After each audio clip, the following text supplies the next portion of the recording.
This is the Jocko Underground Podcast, number 27. Sitting here with Echo Charles, sometimes known as Echo Charlie.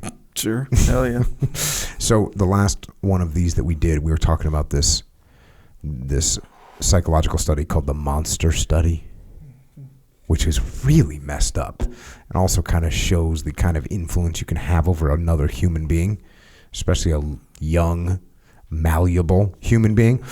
But then we were talking to Hicks and Gracie the other day on the Jocko podcast, and he was talking about how he overcame claustrophobia.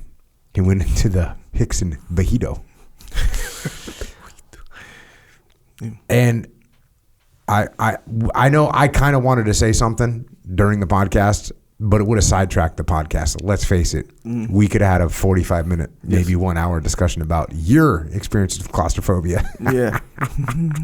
So I figured I made a little note. Next time we get on here, we could talk about your experiences with claustrophobia, which were pretty gnarly, and then you got over it, kind of, I believe. Yeah.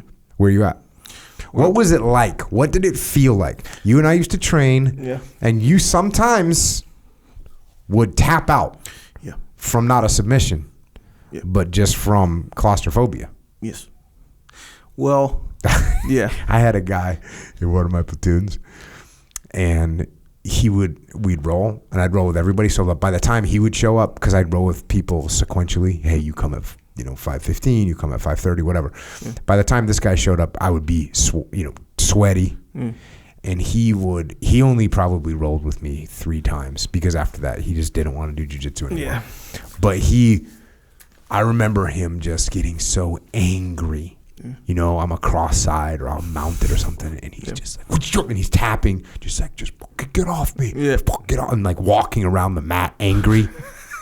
Yeah. You know what I'm saying? Yes. And it was claustrophobia. Yeah. But he expressed it through anger and frustration, but just anger. Yeah. Like he hated it. Yeah. What was your feeling like? Well, funny you ask this, because I do think about it, because like when you see on the movies or whatever, or you hear about people when they have it really bad, like they can't go in an elevator even, or like in a crowded space or whatever, where it's not even that, not that at all. It was more the idea that I can't I can't get out of here. Like I can't move. I can't get out of this tight space. Yeah, well, this is reminding me of Admiral McGuire's story about being in the torpedo tube with water in there and a rig and 3 other guys. Yeah. 21-inch circle, by the way. Yeah. I saw a comment, somebody read that and said 21-inch circle, that's the size of Echo Charles's arms. Yeah, man. So that's a little tube you're in. Yeah. And so even that, I'd feel it with the water and stuff. Yeah, that's crazy. Mm-hmm. Here's the thing that would always help though, is if I had something else on my mind, like if I was doing something, like if I had a job to do or whatever, then it takes it away fully. So the times where I felt it and I really had to so jiu-jitsu, right? Mm-hmm. Where it was... you really like jiu-jitsu. Yes. You really like jiu-jitsu. Everything but that. So you kind of had to force yourself to get over that. Yeah. And there was only a handful of people that I felt it with though. And because your side mount is not only heavy, because you put a bunch of extras on your side control, like your heaviness, like what you walk around at 230 or whatever. You don't feel like 230. Like I've had guys who's 300 pounds that their side control is not that hard, just your regular side control, not the kind like you're trying to put elbows or nothing like that, just regular resting side control or whatever. It's like heavy.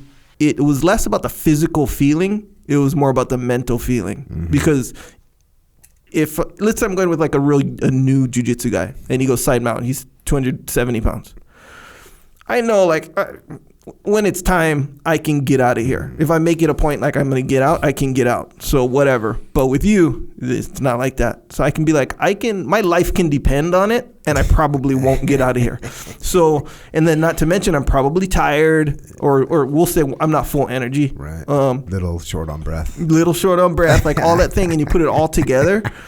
It's like, so If I feel like, hey, I'm working on a very specific technique to get out of side control, it won't affect me. It's weird because I'll be trying to work on that technique. But if it fails a couple of times and I'm just left with the side control, then I'm like, dang, yeah, and then I'll feel it for sure. But it has a lot to do with two. You're kind of over it now, though, aren't you? I'm over it, yeah, for sure. 100%? I haven't felt it. Probably going to put that to the test in the near future. Yeah. And here's the thing, too. Here's a weird thing. It's also like, so remember, there was a time where you thought I wasn't over it, or you maybe thought I was, and you wanted to, quote unquote, put it to the test. And then you did this thing. You went side control and you put your feet up on the wall to make it extra heavy.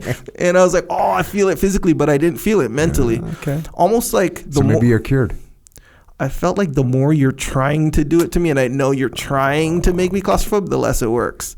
I feel like if you're just like, okay, you got the position, and let me just hold it here to set up this or set up that. I'm like, man, there's no escape on this thing because you're dedicated to the side control for the personal purpose of having the side control for a reason, and then I have no choice because you're gonna hold it. You know what it might be though? When you put your feet up on the wall and you're like, yeah, echo, fucking side control, side mount. No, you got determined. Yeah, like it's like a me against you now. So I get to, it's like I have another job to do. But yeah, I don't have it anymore, I don't think. I feel like what you have to, the part that I think is psychological is if you start thinking about it. If you start thinking about the fact that you can't move. Yeah. There's some parable about this village and there's a pot in the village. And if you can stir the pot through the night without thinking about, and they tell you what you're not allowed to think about, then through the night, it'll turn to gold. And so they tell whatever the thing is they're not supposed to be, don't think about the waterfall. If you think about the waterfall, it won't turn into gold.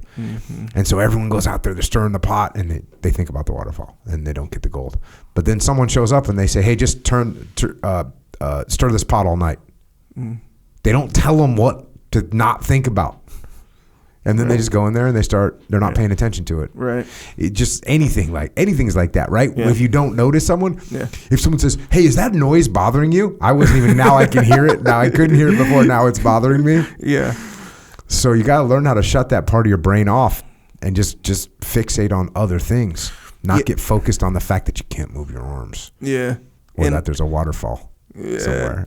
Hickson brought up a good point, though, which I was impressed that he had this mindset so early, where he was like, he felt the claustrophobia from the headlock, and then he goes and like works on it in this like crazy way at however 12 years old or something like that. I'm like, dang, like 12. Usually at 12, you're like, I'm never doing that again. I'm gonna avoid the headlock next time, you know. For sure. But I feel like when I am more like in shape and breathing helps and stuff like that, and then the more the more I roll with you, the more the less claustrophobia I'm gonna feel. Right on. I just wanted to bring that up. Yeah. Let's roll. What do you got for Q&A? Q&A. Got some interesting Q&A. Hey, Jocko and Echo. I'm a huge fan of the podcast. I appreciate everything that you guys are doing. Since listening, I went from being a high school dropout to maintaining a 4.0 GPA in all my college classes while working full-time and training at least 3 days a week in jiu-jitsu. I have dreams to pursue the military once I complete my associate's degree, and I cannot thank you enough for the motivation and mentorship that I've received from the podcast. With all that being said, I feel I'm lacking a strong male figure in my life. I'm a married 21-year-old female. My biological father isn't in the picture. My husband is prior military and struggles deeply with depression. He's very mentally unstable and struggles with wanting to end his life often. I feel like I don't have a strong male figure to lean on when I need help or advice. I truly want what Dakota Meyer spoke of having with you. Someone I know I can call and trust. My question is, how do I find a fatherly figure as an adult? Is this something I should let happen organically through jiu-jitsu or in the future through the military? Do you think this is something that I should just forget and move on from instead? If it's something I should pursue actively, what does that look like tangibly? Thank you for all you do. Awesome. So here's what I think of mentors. And I have talked about this before. You've got to kind of build your own mentors in life. And the chances that you have someone that swoops down to mentor you, the chances of that happening in a really overt way. Hi, Jocko, how you doing? I want to be your mentor. Well, great. You have experience in the things that I've always wanted to do, so you're going to be a good mentor.